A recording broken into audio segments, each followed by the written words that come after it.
in sports. We're down to the second last week of playing on the gridiron. Games are on top as well. Welcome to NTV Sports Central Podcast with your host, Randy Silver, NTV Sports reporter. We have a jam-packed episode for you.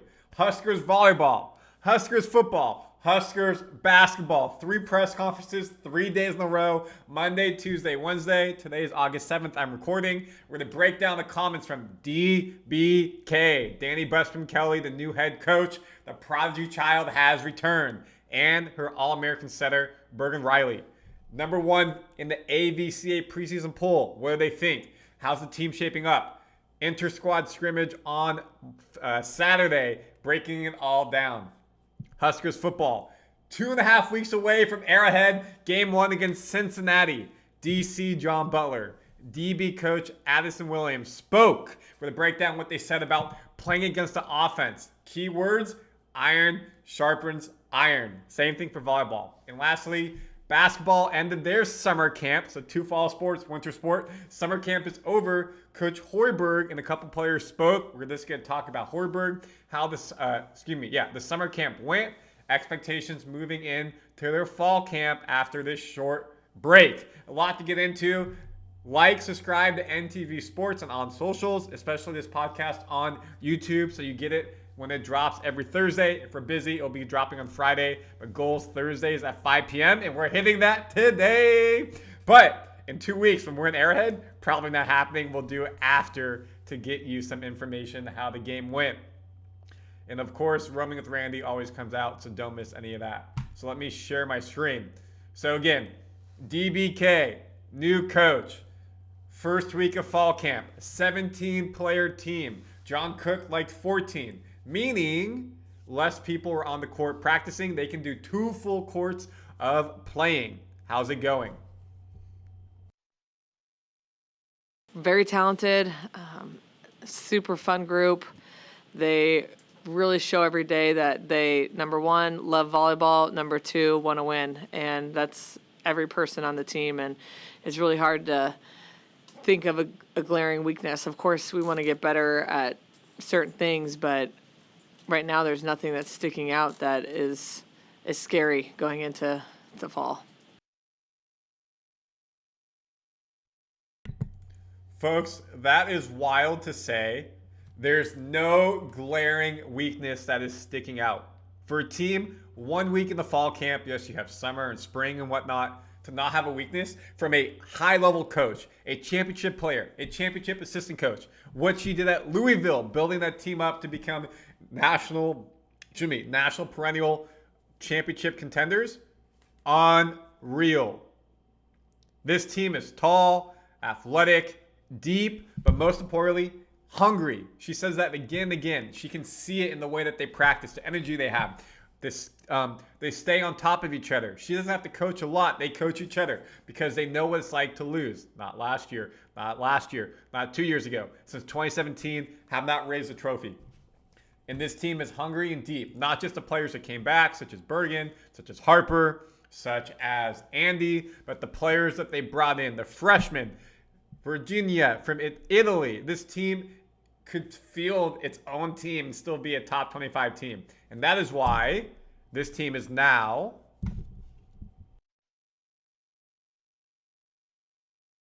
So I'm not surprised. I mean, I get a vote, and I voted ourselves number 1. I think we're pretty talented. So we're going to talk about that and talk about what it means to be number 1, but we're not going to dwell on that or talk about it for more than about 10 minutes. But I also don't want to avoid it, and I don't think anybody on our team is going to be surprised that we're preseason number 1. I also don't think anybody believes that that's what we'll be in December, just because that's what we are right now, because they've been through it all. facts.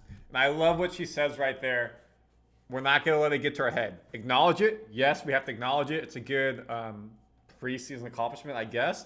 But, a little bit of pressure on the shoulders, and then we got to move forward. And this team has earned that right based off the players they have. And obviously, bringing DBK in as a coach, they know what she can do. Coaches voted that in as well.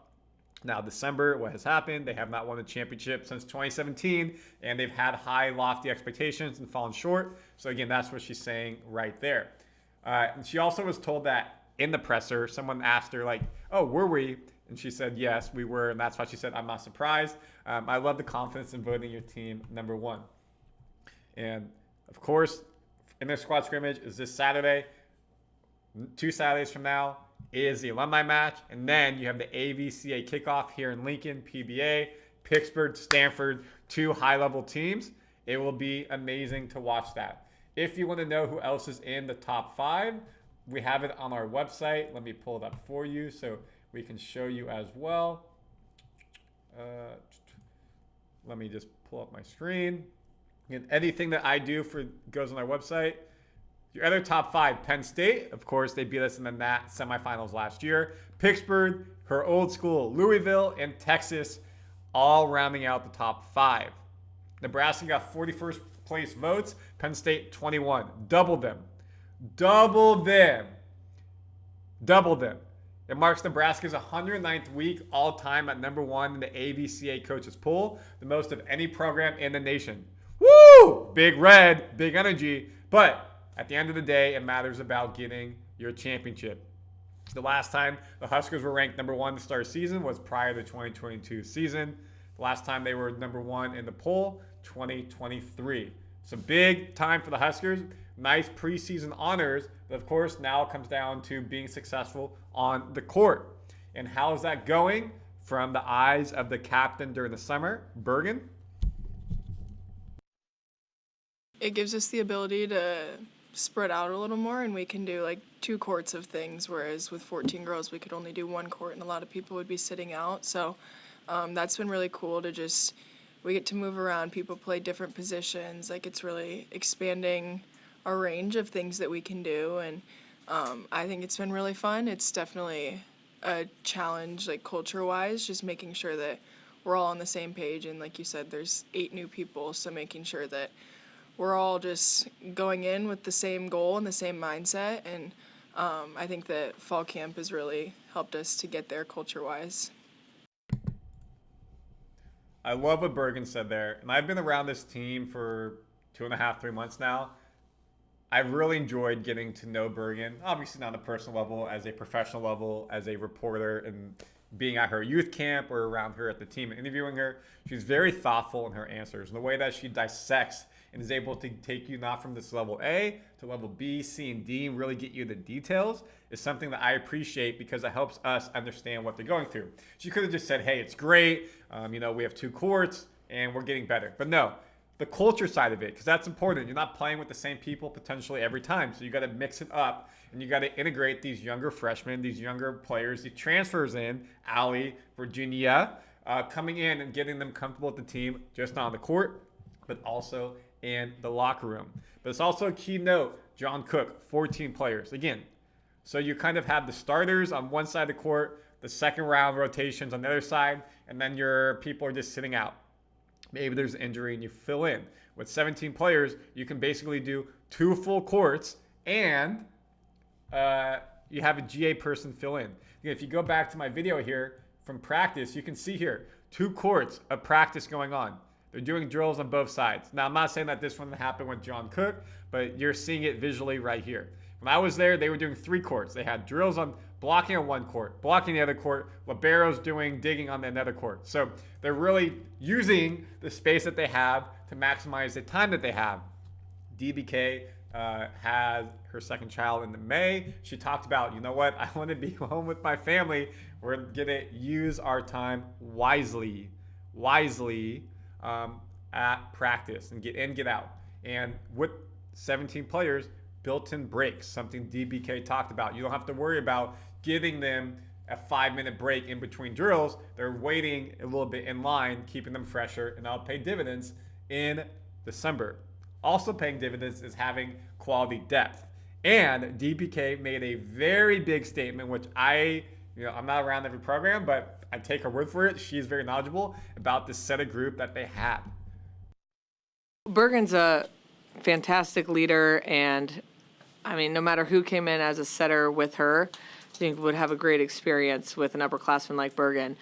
I've seen Campbell get a little more confident, and they'll have more, conversations together instead of Bergren kind of telling Campbell what this drill is or what to do. So they've really started to push each other, and you can tell they're really supportive as a group. And we talk about that with all of our positions, which is going to be key for us this year, is seeing themselves as the best setters in the country, the best liberos, the best right sides, whatever it might be, instead of we have the best right side, we have the culmination of the best right sides. That's how I think Bergen and Campbell are starting to see themselves as two of the best setters in the country. We don't know who's going to be the starter yet, but as a group, there's nobody in the country that has as good a setters as we do. I definitely believe that. Bergen's High praise. That final quote. Nobody in the country has as good a setters as we do. That's coming from a setter herself, of course, then moved to libero when they won the championship. Bergen, Big Ten freshman player, Big Ten setter of the year her freshman year. Big Ten setter of the year her sophomore year. Only person ever to do that as a freshman and a sophomore. Now in her junior year, I wouldn't call her senior captain, a leader on this team, a upperclassman, was named the leader of the summer. She was team captain. I have a feeling she will be team captain again and named starter. DBK said there's no starters yet. She's an All-American, back-to-back starters of the year. Yes, the freshman's really good. This is Bergen's job. And she's shown it during practice. But also, I love that she talked about is Bergen is not just coaching her up anymore. It's now a partnership. Coming in, Campbell's able to not just say, hey, show me the ropes. Let me bring some of my experience in. The former Gatorade National Player of the Year. She knows what's up. So you have a lineage at setters here. It's not an easy position to play, but they are set up for success this year, next year, and continue on. And maybe they want to do potentially two-setter type of formation a bit. Great. If Bergen gets hurt, we hope that never happens, of course. Hate injuries. You have someone who can come in and fill the spot greatly. Now, Bergen, high praise as well. She's talented beyond her years, and she doesn't look like a freshman. And she's pushed me a lot. She's just, again, we compete every single day, and it's always me against her because you're obviously not going to have both setters on the same team. But we push each other every day, but we're also each other's biggest supporters. And we know that being a setter at Nebraska is a hard job, and so having someone in your corner 24/7 is just super helpful. And I obviously had that with Kenna, and now I get to have that relationship with Campbell too. So it's been really fun to watch her grow, just defensively, blocking wise, and even her setting has just gotten so much better since she got here. So she's pushing me, and it's been really fun, and it's fun to watch myself grow from it too. I love that. It's fun to watch me grow from it too. She's taking this competition to heart, and it's pushing her to be better. Iron sharpens iron. When you play against the best, when you practice against the best, it makes the competition level when you play other opponents easier, potentially, especially if you're going against higher quality talent. And that is what we're seeing here. This team is raw. It's good. The first time you get to see them is Saturday, August 9th. Meet and greet fan day, just like Big Red Football did last week. And then you get to watch inter-squad scrimmage. Now, folks, don't think this is going to be something crazy high level. That will be the alumni match. DBK said, Bergen said as well, DBK told her, this is just a high-level inter-squad scrimmage. It's a glorified practice. They're still getting into it. It's more important to be ready for the AVCA than someone doing something to hurt themselves or too quick here in the scrimmage. But we do know that the Vandy Center will be packed house. Now, iron sharpens iron from volleyball to football. This football team gearing up. Week 2 of their fall camp. They're getting ready for Kansas City. Why? Arrowhead. They're playing Cincinnati in a neutral site game. Big Red Kingdom, Chief Kingdom will be Big Red, Nebraska. How do you get prepared for that? Iron sharpens iron. This offense going against the defense. This D-line going against this high-level offensive line, this big offensive line. These DBs, linebackers, D-line, having to go against Dylan Raiola, go against Ja'Cory Barnes Jr., Dane Key, all the players on that offense. How are they able to handle it? Well, it makes you better, so when you go play other teams, it will feel much easier. And that's what DC, John Butler, his first season full-time as DC, took the role for the pinstripe game, talks about here. I wouldn't disagree with it's not my job to give an evaluation of the offensive line, but I would say that they are big and they're good. And I think that's good for us. Because obviously the better competition you go against at every position across the field, the better your players are going to get. I think our offensive line does a very good job of working together as a unit. And therefore, we have to combat that with how we're, whether we're executing movements, whether we're executing blitzes, whether we're playing base techniques.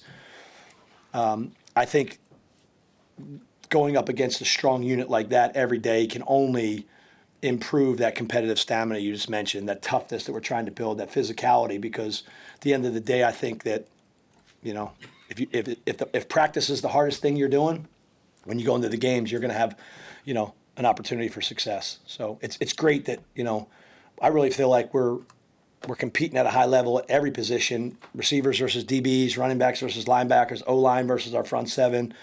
I think that's been a great competitive aspect of our program over the last 8 practices that I think is just going to get us ready for the first game and then every game. Love that. I completely agree. When you practice hard and it's harder than you think, then you know what? The game will be easier. And he talked about, it's not my job to give the evaluation on the O-line. However, they look pretty good, and that means that we're going to get better. And a couple of the D linemen came in and spoke as well. And they said that it's a high-level competition day in and day out. And the best part is, when it's over, the O-linemen come to the D linemen come to the O-linemen, and they talk about what went well, what can I do better, and they're helping each other out. That is a team coming together and being really, really strong. And that is something that DB coach Addison Williams talked about, is just the culture and how this brotherhood is coming in this team. Extremely high praise. And I posted this clip on Twitter, has over 25,000 views, a lot of reposts and likes. Big Red fans are enjoying it. Now, of course, hopefully it pays and wins as the season goes on. This is no knock on anybody. I've been in some really great places and worked for some really good football coaches, but the culture here is unbelievable. And just the locker room, I would say it's probably one other time I've been around something. That was 2020 when I was at Coastal Carolina. That was a really special year, and it was COVID, so it was a lot going on that year. But just how close the guys are in the locker room and how we can go out there and we battling every single day. But as soon as the whistle blow, coach calls everybody, everybody's hugging and they're in the locker room playing around and joking around. It's really, really powerful to see the guys coming together like that. So I would say that's probably the biggest thing. Love that. Again, coming together like that. We're here for each other. We're going to battle out there in the field, in between the lines, and once the whistle's blown, yeah, sometimes there's some skirmishes. It's football. It happens. High level testosterone. But then, hey, shake hands and move forward. And then against Cincinnati, you finally get some, lack of a term, fresh opponents, fresh meat to go out there and hit. And they talked about you only get 9 padded practices in these new rules. They've had 2 or 3. Yes, you get to do shells, so that's just helmets and shoulder pads. You're in shorts, though, but 9 full padded practices. So early games, Cincinnati, maybe those 2 easier games against Houston, and I forget the other team before Michigan, small level schools, a bit sloppy potentially. When they gear up for that Michigan game, 4th game of the season, should be 3-0. Coming over to Memorial Stadium, it will be loud. I know Big Red fans will show out for that. And it's great to hear him say this place is special, and you want that. Yes, we haven't seen anything on the field, but sometimes you hear people say, oh, it's dead out there. It's not good. There's something off. This is not what is happening at all. And that's where he goes back to, like, hey, iron sharpens iron. It's been a challenge. I wish you guys could have been out there today. Those guys made some unbelievable catches and Dylan made some unbelievable throws. But the biggest thing is iron sharpens iron, and that's one of the big recruiting tools that we use, with trying to get guys here. You're going to play against high-level guys on the other side of the ball every single day. You're going to play against a high-level quarterback every single day. So why not come here and be a part of this? Love that. And again, maybe you're not starter your freshman or sophomore year, but you're getting better and better. So when you jump in, you can play those 12 games and get yourself into the NFL draft. Maybe you go to CFL, other areas, and it's good to see. Now, of course, the players want to move up in their careers. So do coaches. And John Butler was the DB coach last year, took the role as DC to start the Pinstripe game, or before the Pinstripe Bowl game, is now doing it full time. So the question is, what's he seen differently between having to be a DB and DC? I'm pretty sure this was my question. Nice response from him right here, and how his day-to-day has changed. I know that I'm not around the players as much as I like. You know, one of my favorite things, I am out of practice. This was not my question. I apologize. Just want to make sure the credit is given to the reporter who said it. I am, obviously. But during the daily, there's a heavy burden of organization, of making sure that we're all aligned based on Coach Rule's message and Coach Rule's desires as far as where he wants our defense heading. Planning for walkthroughs, planning for practices, scripting. So that's just a process that's, is cumbersome at times, but requires time. So I would say the biggest difference is just the opportunity to get around the players on a daily, but I've got to make that happen more, whether it's me being in meetings when I can be, or me eating with them at meals, interacting with them maybe outside of the football arena on the field. I had C.R. Wright came to me the other day and told me he missed me. I think he was joking. But that was his way of probably busting my chops a little bit about I'm not in his meeting room yelling at him like I was last year, but I made sure that I took it out of him on the field the last couple of days. I like that. Again, you build the relationship with the players, and now you're in a different role. His job as a DC is a lot more organizational. It's his job to disseminate the message from Coach Rule down to his defensive coaches, linebackers, D-line, DBs, et cetera, and they're the ones working with the players in individual drills, offense versus defensive drills, in the individual meetings, film room, et cetera. He can pop in and out, but he's got a whole defense to worry about, and then scheming it and getting the play calls, et cetera. So being able to have lunch with him, or like hang out with them in the training room if they're around, or popping stuff, building those relationships. But it's interesting to see and hear as well. A couple of D linemen who were speaking were like, yeah, we didn't really know John Butler. Of course, he's a coach. We see him around, but getting to know him, he's a fiery coach. He wants to be in there. He's up in our face at practice. He's yelling good and the bad stuff, making us better, and that's what you love to see. And moving forward for football, they got 2 more weeks of practices. No more inter-squad scrimmages. We'll have a couple of more opportunities to film them. I'll get you guys the exclusive videos. I think that will be next week. For next Thursday, we can do that. But it's just important to continue for them to build. Week 2, this is Thursday. Now we should start getting depth charts coming out around week 3 and seeing what is going on. And that takes you to Coach Hoiberg, the basketball head coach. Their summer camp is over. We just did 2 fall camps, fall sports. So for him, 6-week sprint in summer, a lot of new players coming in, a lot of transfers. How's his team gelling over the 6 months from the coach's eyes? Well, first of all, I can't believe how fast it's gone. I can't believe we've already, going into our 6th week. And I'll say this: I love how they compete. Every day, the guys have never come in where we've had to jump them to get them going. That's been an innate quality with this team, as they come in the gym ready to go, and that's huge for the coaching staff. And if it has been a little lethargic, the guys get together and they talk themselves out of it right away. Very few times have we had to stop a drill and re-explain something. I mean, some of our younger guys at times we're still getting them acclimated, but overall, this has been a team that's learned, I think, very quickly, and we've thrown a lot at them. And, we put a cleanup edit for them to watch on their own in the evening, just because we have a limited number of hours we can be with them in the gym. And they've been very diligent with their work. And that's the biggest thing I've been impressed with, is how they've come in every day and competed. And, we, as all teams at this stage of the game, we've got a lot to clean up. But I'm really happy with what we've gotten accomplished here this summer. Strong final line there. I'm really happy with what we've accomplished this summer. A lot to clean up. Of course, the summer's still to go on.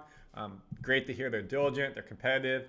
he talked about, I don't have to do a lot of coaching. That's a key theme. The players are coaching each other, especially as he mentioned Jamarcus coming back from Rhode Island, was here for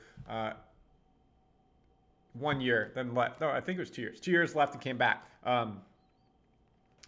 More leadership, more maturity out of him. He's more vocal. He's taking people around. The senior leaders on this team are taking people under their wing on the sidelines of drills and trying to coach them up, the freshmen, the younger players. It's great to see. He said that their shooting is significantly better than last year. That's something they want to improve. Shooting and floor spacing. You're getting rink mask back. The update there. He's back in contact drills.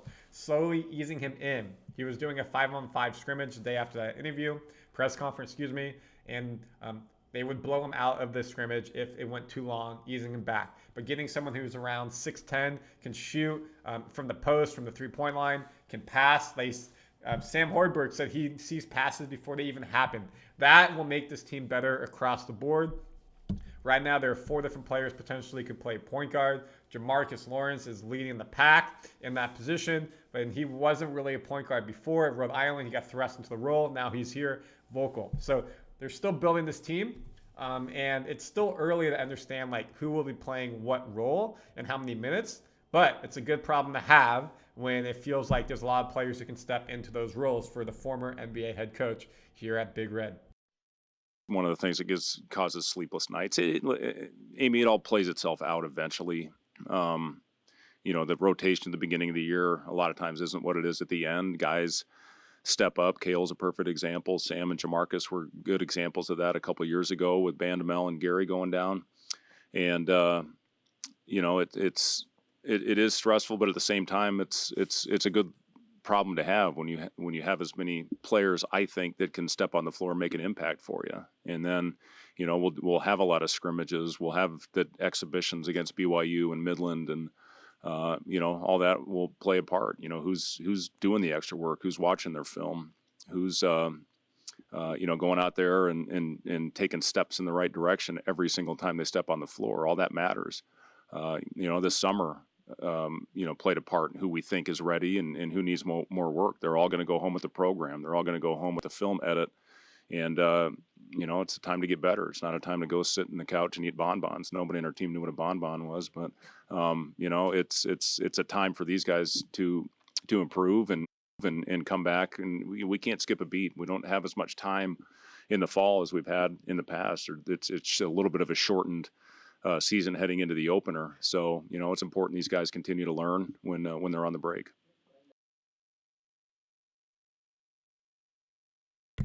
Love everything you said there. Again, the break is not a time to gain some extra weight, sit around, film study. Obviously, take care of your mental body, take care of your physical body. It's something that Sam Hoiberg said, something Kale said as well. It's hey, the break will be nice. Either I'm staying here, I'm going to go back home, but it'll be nice to kind of decompress a bit from the fast-paced 6 weeks. Bodies run down from practices and lifting. Still going to do it, but need this recovery before we get into fall camp and prepare for BYU, which will be a scrimmage at PBA, a NCAA tournament team last year, playing for your first game of the season. Benchmark for Big Red of how they are looking going into preseason games, early games before the Big Ten play. Also, I love what he talked about there. It's a good problem to have. A lot of players who look like they can play, and it's going to play itself out. So all 4 coaches, Butler, Williams for football, Hoiberg for basketball, Busboom, Kelly for volleyball. I love what I'm hearing. They all seem very happy with how the competitiveness of the players are, and that's what you want. You want teams. Obviously, we're talking about 3 who are working hard, who want to be there, fun to be around, and are coaching themselves and trying to drive and strive to be better. That's the type of culture you want. That's the culture that Big Red is building. So, folks, comment your thoughts. Do you like what you heard? Do you have any questions? Moving forward, I'm going to be interviews, press conferences with all these coaches. Are there questions that you want me to ask? Share them. I'll try to get them out, get you the right answers. Of course, we got Roaming with Randy. Check that out. The latest episode was me at the Burwell Rodeo. Yes, California boy at the rodeo. Behind the scenes vlog of what it was like to be there, interviews, and so much more. Whew. 30 minutes goes by fast, folks, when you have minute-long pressers that you're sharing. Good for the coaches. They dive in deep, not just Bill Belichick. It's fun. It's whatever. Next week, Thursday, we'll have more of this. And then the following Thursday, of course, Big Red in Chiefs Kingdom. May not have a podcast on Thursday. I'll probably try to do something as a preview of the game. And, of course, we'll get something out after and talk about it. So comment, like, subscribe so you don't miss anything on NTV News Sports Central Podcast. I'm Randy Silver. We'll see you on the next episode. In sports, we're down to the second last week of playing on the gridiron. Games are